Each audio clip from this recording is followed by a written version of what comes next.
জেঠুর কাছ থেকে অনেক কিছু শিখবো, জানবো, কিন্তু সেসব আর কিছুই হলো না। এক বড় লোকের বেপরোয়া গাড়ির তলায় চাপা পড়ে আমার জেঠু চিরকালের মতন আমাদের ছেড়ে চলে গেলেন। তারপরেই জানেন তো আমাদের সংসারটা না কেমন কেমন একটা ছন্নছাড়া হয়ে গেল। সংসারের হাল ধরতে আমাকে লেখাপড়া ছেড়ে বাবার পাশে দাঁড়াতে হলো, বাবার সাথে দশকর্মা ভান্ডারে হাতে হাতে কাজ করতে হলো।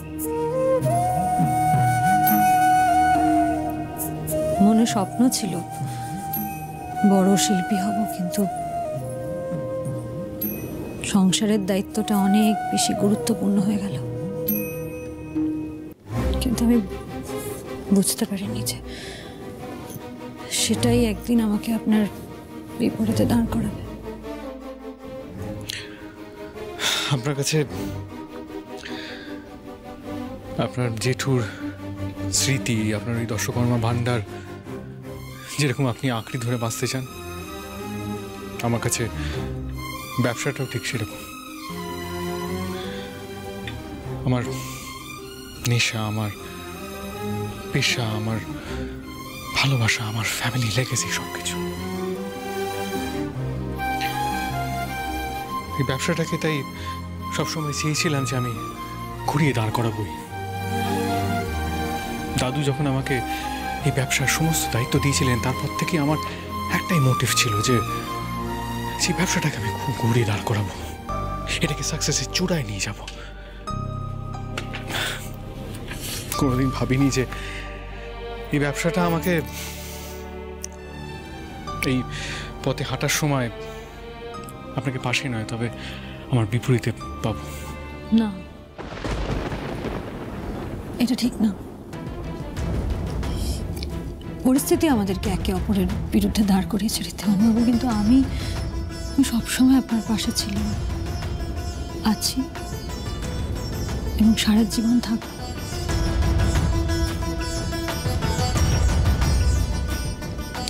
আমার মন কি বলে জানেন, এই যা যা হচ্ছে সবটা না একটা সাজানো গোছানো, যত্ন করে তৈরি করা একটা নোংরা খেলা, একটা নোংরা ষড়যন্ত্র। আমি মানছি এই বোসবাবু উনি জানতেন না যে সিংহরায় জুয়েলার্সের সাথে দত্ত জুয়েলার্সের একটা শত্রুতার সম্পর্ক তৈরি হয়েছে, কিন্তু দত্তবাবু তো খুব ভালো করে জানতেন যে ডিজাইনগুলো আমি তৈরি করেছি। উনি তো নিজে আমাকে আজকে বলেছেন যে উনি জানতে পেরেছিলেন যে ওই আঁকাগুলো আমার, কিন্তু উনি কি করলেন, চতুরভাবে এই সবটা ব্যবহার করলেন সিংহরায় জুয়েলার্সের বিরুদ্ধে, আমাদের সম্পর্কটাকে নড়বড়ে করে দেওয়ার জন্য, আপনার মনোবলটা ভেঙে দেওয়ার জন্য ওই প্রেস মিডিয়া ওদের ডেকে এত বড় একটা তামাশা তৈরি করলেন। আমার মনে হয়, আমার মন বলছে যে এই সবটা একটা ষড়যন্ত্র, এবং এই ষড়যন্ত্রটা উনি বহুদিন আগে থেকে করার কথা ভাবছেন। কিন্তু আমি বুঝতে পারছি না যে আমাদের এই কনফিডেন্সিয়াল ইনফরমেশন, আমাদের এই ডিজাইনস রাতারাতি পুরো কি করে পেয়ে গেল, আমি তো মাথাতেই ঢুকছে না সেটা আমিও বুঝতে পারছি না। এই একটা জিনিস আমি কিছুতেই বুঝতে পারছি না, দত্তবাবুর সাথে এর আগে কোনোদিনও আমার দেখা হয়নি। ওই কুণাল আর অয়নার বিয়ের প্রস্তাব নিয়ে উনি যখন প্রথমবার এলেন, ওনাকে আমি চিনলে তখনই তো আমি বুঝে যেতাম না, কিন্তু সেটা তো হয়নি। আপনাকে আজ আমি একটা কথা বলেছিলাম আপনি বেরোনোর আগে, আপনার মনে আছে? হ্যাঁ, এই কথাটাই আমি আপনাকে বলার চেষ্টা করছিলাম। ওই সেদিন আপনি ফাইলগুলো নিয়ে ঘাঁটছিলেন না, আপনি কাজ করছিলেন, সেদিন আপনার ফাইলের মধ্যে আমার করা ডিজাইনের হুবহু একটা কপি আমি দেখেছিলাম। হ্যাঁ, আমি না অবাক হয়ে যাই। তারপর আপনি বললেন ওটা নাকি দত্তদের নতুন কালেকশনের ডিজাইনের ছবি। আমি কিছুতেই মেলাতে পারছিলাম না যে এটা কিভাবে সম্ভব। তখনই আমার মনে হয় যে কিছু একটা গন্ডগোল আছে, কিছু একটা চক্রান্ত তো হচ্ছে। এই কথাটাই আমি আপনাকে বলতে চেয়েছিলাম, কিন্তু সুযোগ পাইনি। আর আজ বোসবাবুর সাথে দেখা করে সবটা তো পরিষ্কার হয়েই গেল। বুঝতেই পারলাম যে আমার অনুমানটাই ঠিক। উনি সবটা প্রথম দিন থেকে জানতেন এবং জেনে শুনে এই নোংরা খেলাটা উনি চালিয়ে গেছেন। আর আজ উনি কি করলেন? প্রেস মিডিয়ার সবাইকে ডেকে গোটা বিষয়টা এমনভাবে সাজালেন যাতে আপনার চোখে আমি অপরাধী হয়ে যাই, যাতে আপনার মনে হয় যে আমি মোটা টাকার বিনিময়ে দত্তদেরকে এতদিন নিজের সমস্ত ডিজাইন বিক্রি করে এসেছি। তার মানে আমাদের এই কনফিডেন্সিয়াল ইনফরমেশন কেউ একজন ওদেরকে পাচার করছে। একদমই তাই। আর যে করছে আমার বিশ্বাস সে আমাদের খুব কাছের কেউ, ঋদ্ধিমান বাবু। আপনার সিংহরায় জুয়েলার্সের সমস্ত খুঁটিনাটি তথ্য, সমস্ত গোপন তথ্য যার নখদর্পণ। ওকে বসবো, আপনাকে আবার আমি পরে ফোন করছি। কি বললো বোসবাবু? আমাদের মিশনটা সাকসেসফুল তো?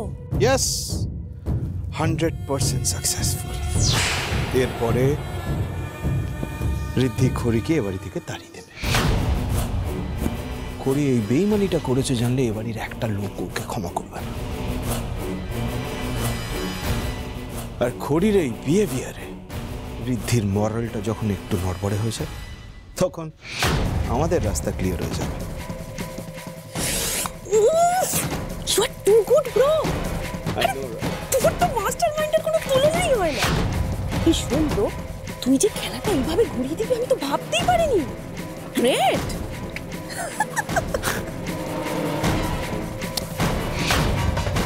এসব কি বলছে ওরা?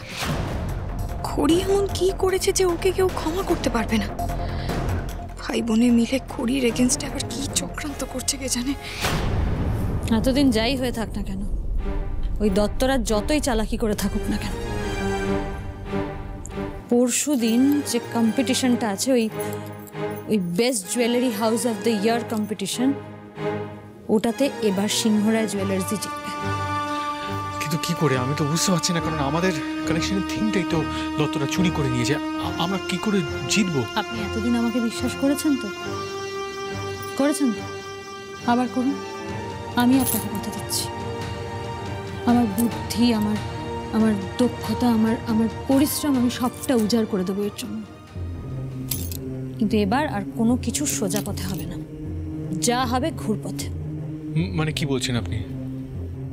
মানে দত্তরা এতদিন আমাদের সাথে চালাকি করেছে, এবার ওদের উপর দিয়ে চালাকি করাটাই আমাদের কাজ। আপনি ঠিকই বলেছেন। মিস্টার দত্ত আমাদের মধ্যে ফাটল ধরিয়ে এই কম্পিটিশনটা জেতার চেষ্টা করেছেন। উনি চেয়েছেন যে সিংহরায় জুয়েলার্স নয়, সিংহরায় পরিবারটা নষ্ট হয়ে যাক, এবং সেভাবেই উনি এই কম্পিটিশনটা জিততে চেয়েছেন। একদমই তাই। আর আমরা ওনাকে এটাই বিশ্বাস করাবো, উনি যেটা চেয়েছেন উনি সেটাই দেখবেন।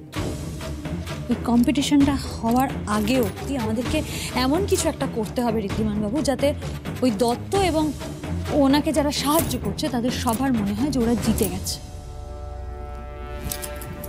আর তারপর শেষ দানে হবে বাজিমাত। আর এই খেলাটা আমরা দুজন একসাথে খেলি।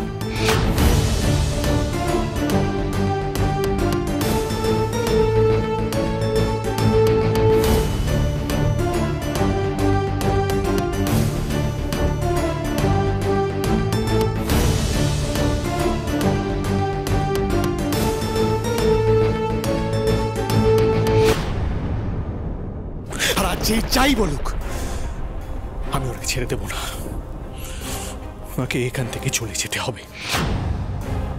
চলুন আপনি, চলুন।